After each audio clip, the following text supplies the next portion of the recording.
20 अक्टूबर 2006 की सुबह पश्चिमी दिल्ली के हरिनगर पुलिस थाने की फ़ोन की घंटी बजी। फ़ोन करने वाले ने बताया कि उसने तिहाड़ जेल के गेट नंबर 3 के ठीक बाहर एक लाश रखी है। तिहाड़ जेल के सिपाही जब जेल के गेट पर आए तो उन्हें एक बंधी हुई टोकरी मिली जिसमें एक सिर कटी लाश रखी थी। लाश के साथ एक चिट्ठी भी थी जिसमें दिल्ली पुलिस के लिए भद्दी भद्दी गालियां लिखी हुई थी और हत्या का जिम्मेदारी लेते हुए चुनौती दी गई थी कि हिम्मत है तो पकड़कर दिखाओ। दिल्ली पुलिस आई और लाश लेकर चली गई। कई महीने बीत गए लेकिन दिल्ली पुलिस इस हत्याकांड का खुलासा नहीं कर पाई। इसकी सबसे बड़ी वजह थी कि जो लाश थी उसका सिर गायब था। लाश के सिर को पुलिस बरामद नहीं कर पाई। इस घटना के 6 महीने बाद अप्रैल 2007 में तिहाड़ जेल के गेट नंबर 3 के बाहर ठीक उसी जगह एक और लाश मिली। लाश बोरे में बंधी हुई थी, सिर और हाथ पैर गायब थे। इस बार भी लाश को पिछली बार की तरह ही बांधा गया था। पहली बार तो दिल्ली पुलिस 6 महीने तक हाथ पांव मारकर रह गई थी, लेकिन जब दूसरी बार ऐसा हुआ तो दिल्ली पुलिस की पेशानी पर बल आ गए। पिछली बार की तरह ही इस लाश का भी सिर नहीं था। अप्रैल महीने में पुलिस की जांच में तो कोई प्रगति नहीं हुई, लेकिन महीना गुजरते ही मई में तिहाड़ जेल के बाहर एक और सिरकटी लाश मिल गई। लाश को फिर उसी तरह बांधकर टोकरी में रखा गया था। इस बार भी साथ में चिट्ठी थी। चिट्ठियां हिंदी में लिखी होती थी और उसके अंत में लिखा होता था दिल्ली पुलिस का जीजा या दिल्ली पुलिस का बाप। चिट्ठी लिखने वाले के तौर पर नाम दर्ज होता था CC। नमस्कार, आदाब। आप देख रहे हैं DNM शो, अपराध की सच्ची और चर्चित कहानियों का संसार। तिहाड़ जेल जैसी अति सुरक्षित मानी जाने वाली जगह के ठीक बाहर एक के बाद एक मिलती सिरकटी लाशों के साथ मिलने वाली चिट्ठियों और थानों में बजते फोन, इन सब ने ये साफ कर दिया था कि ये कोई साधारण अपराधी का काम नहीं है। यह अपराधी असाधारण है। आखिर कौन है यह व्यक्ति जो दिल्ली पुलिस को खुली चुनौती दे रहा था? दिल्ली पुलिस ने इस सीरियल किलिंग को बेहद गंभीरता से लिया और तफ्तीश शुरू की। इस बार जांच के लिए कई टीमें लगा दी गईं। पुलिस ने तिहाड़ जेल के स्टाफ से भी लंबी पूछताछ की, क्योंकि पुलिस को अब ऐसा लगता था कि हो न हो इस सीरियल किलिंग का संबंध तिहाड़ जेल के किसी कर्मचारी से जरूर है। जेल से छूटे अपराधियों की कुंडली भी खंगाले जाने लगी। इसी दौरान पता चला कि बिहार के मधेपुरा के एक मध्यम वर्गीय परिवार में जन्मे चंद्रकांत झा जब तिहाड़ जेल में बंद था, उस दौरान उसकी एक हवलदार ने काफ़ी बेइज्जती की थी। इस बात को लेकर चंद्रकांत बहुत नाराज था और दिल्ली पुलिस को लेकर उसके भीतर बेहद गुस्सा था।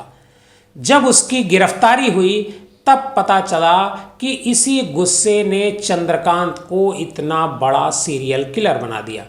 चंद्रकांत झा दिल्ली पुलिस से बदला लेने के लिए तिहाड़ जेल के गेट पर लाश रखकर दिल्ली पुलिस को परेशान कर रहा था। इस मामले के जांच अधिकारी रहे सुंदर सिंह यादव। दिल्ली पुलिस से बतौर ACP रिटायर हुए और इन दिनों अपने गांव में खेती का कामकाज देख रहे हैं। सुंदर सिंह यादव ने BBC को बताया कि उन दिनों इतने CCTV कैमरे नहीं होते थे। लाशों के सिर न होने की वजह से यह पहचान पाना मुश्किल था कि मृतक कौन है। मृतक को जाने बिना उसकी हत्या के मकसद और हत्यारे का पता लगाना पुलिस के लिए बेहद मुश्किल काम था। ये मामला इसलिए भी अलग था क्योंकि इसमें मारे गए लोगों की शिनाख्त नहीं हो रही थी, क्योंकि लाशों के सिर नहीं होते थे। लाशों के साथ कोई पुख्ता सुराग नहीं मिल रहे थे। उस समय किलर की चिट्ठी जब लीक होकर मीडिया तक पहुंची तो हड़कंप मच जाता था। उन दिनों ये दिल्ली की सबसे बड़ी खबर बना करती थी। आमतौर पर दिल्ली में कोई चोरी या लूट मार या डकैती कर पुलिस को चैलेंज किया करते थे अपराधी, लेकिन इस मामले में कोई हत्या करके पुलिस को चैलेंज कर रहा था। उस दौर के पुलिस कमिश्नर के पाल ने इस मामले को जल्द से जल्द सुलझाने के आदेश दिए तो थे, लेकिन दिल्ली पुलिस के लिए यह इतना आसान नहीं था। पुलिस की मुश्किल यह थी कि जो भी लाशें उस समय मिलती थीं उनमें केवल बीच का हिस्सा होता था और सिर नहीं होता था, और पुलिस को किसी भी मामले को सुलझाने के लिए लाश की पहचान जरूरी होती है। जिन लाशों की शिनाख्त हो जाती उनमें से 80 से 90% मामला सुलझ जाता है, क्योंकि पुलिस जांच पड़ताल कर मृतक के हवाले से कड़ियां जोड़ लेती है। परिवार, कॉल डिटेल, इन सभी को मिलाकर काफ़ी मदद मिलती है। लेकिन इन मामलों में ऐसा नहीं था। ये मुश्किल केस था और पुलिस को कामयाबी मिलने में करीब 1 साल का समय लग गया। सुंदर सिंह यादव और जांच कर रही उनकी बाकी टीम ने आखिरकार जब चंद्रकांत झा को दिल्ली के एक इलाके से मई 2007 में गिरफ्तार किया तो उसकी कहानी सुनकर पुलिस के पैरों तले जमीन खिसक गई। बताया गया कि चंद्रकांत झा बहुत ही शातिर दिमाग का लगा।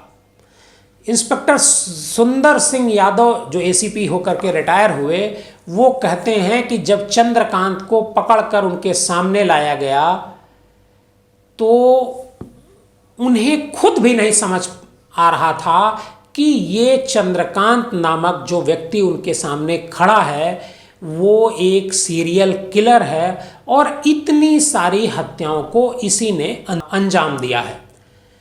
सुंदर सिंह यादव कहते हैं कि वो बड़ा तार्किक व्यक्ति है और करीब 1 साल से वो लगातार सुंदर सिंह यादव से फोन के जरिए संपर्क में था। जब गिरफ्तार करके उसे सुंदर सिंह यादव के सामने लाया गया तो उसने कहा कि आप जीते मैं हारा, मैं सब कुछ बता दूंगा, लेकिन मुझे परेशान मत करना और मारना मत। लेकिन इतनी बातें सुनने के बाद भी सुंदर सिंह यादव को यकीन नहीं हो रहा था कि यही वो व्यक्ति है जिसने सीरियल किलिंग को अंजाम दिया। उससे लंबी पूछताछ की गई। पूछताछ में जब उसने मरने वालों की शिनाख्त की तब दिल्ली पुलिस को यकीन हुआ कि चंद्रकांत ही असली सीरियल किलर है। चंद्रकांत ने पुलिस को बताया कि वो दिल्ली पुलिस के रवैये से बेहद हैरान था, क्योंकि जब वो एक हत्या के मामले में जेल में बंद था उस दौरान दिल्ली पुलिस का एक हवलदार उसे रोज बेइज्जत करता था।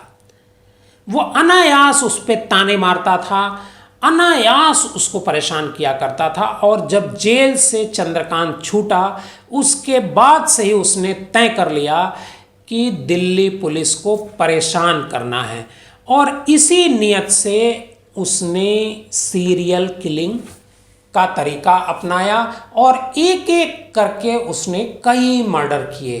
कहा तो जाता है कि उसने 7 मर्डर किए, लेकिन जब चंद्रकांत से इस बारे में पूछताछ की गई तो चंद्रकांत का कहना था कि आपको कैसे पता कि केवल 7 मर्डर हुए हैं, इससे ज़्यादा भी मर्डर हो सकते हैं।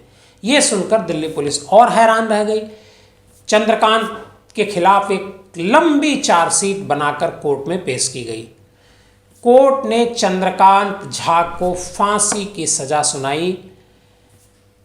चंद्रकांत झा पर अभी कुछ दिन पहले एक वेब सीरीज भी बनी है। चंद्रकांत झा दिल्ली का सीरियल किलर, जिसकी चर्चा दिल्ली ही नहीं पूरे देश में होती है। आपको चंद्रकांत झा की ये कहानी कैसी लगी ये हमें कमेंट बॉक्स में ज़रूर बताइएगा। बहुत बहुत धन्यवाद।